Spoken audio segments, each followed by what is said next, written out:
7 থেকে 10 এপ্রিল শত শত বিনিয়োগকারীর পদচারণায় মুখর ঢাকার হোটেল ইন্টারকন্টিনেন্টাল।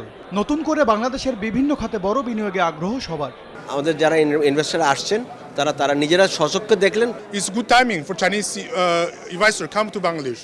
তবে বিশ্বব্যাপী ছড়িয়ে পড়া শুল্কযুদ্ধ মোকাবিলায় বাংলাদেশের কৌশল জানতে চান বিদেশি বিনিয়োগকারীরা। নতুন ট্যারিফ এনভায়রনমেন্ট বলেন বা এই নতুন ট্রেড এনভায়রনমেন্টে অনেক চেঞ্জ হয়।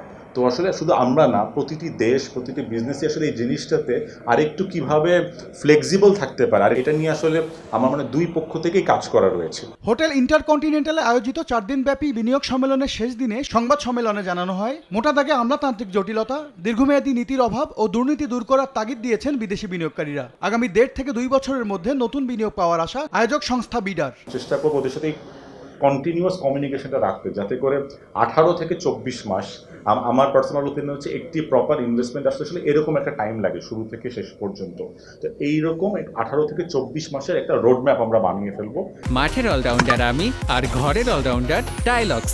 টাইলক্স টয়লেট ক্লিনার, ক্লিন মানেই টাইলক্স। সম্মেলনে বিনিয়োগকারীদের সঙ্গে মতবিনিময় শেষে দেশ থেকে দুর্নীতি দূর করার উপর জোর দিল রাজনৈতিক দল এনসিপি ও জামায়াতে ইসলামী। একটা ব্যবসা বান্ধব পরিবেশ তৈরি হয়েছে, এটা আমরা বুঝাতে, বিদেশি ইনভেস্টরদেরকে আমরা বুঝাতে সক্ষম হয়েছি। বাংলাদেশের অর্থনীতিকে ভঙ্গুর করে দেওয়া হয়েছিল, সেই ভঙ্গুর থেকে ঘুরে দাঁড়ানোর জন্য নতুন পলিটিক্যাল কমিটমেন্ট তারা চেয়েছে।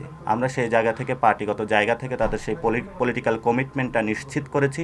এদিকে বনানীতে আয়োজিত এক সংবাদ সম্মেলনে অর্থনীতির স্বার্থে সকলকে ঐক্যবদ্ধ থাকার তাগিদ দেয় বিএনপি। যেই সব জায়গায় আমাদের ঐক্যমত থাকা উচিত, যে সব জায়গায় আমরা ঐক্যবদ্ধভাবে কাজ করা উচিত, তার মধ্যে অন্যতম একটি বিষয় হচ্ছে বাংলাদেশের বিনিয়োগ।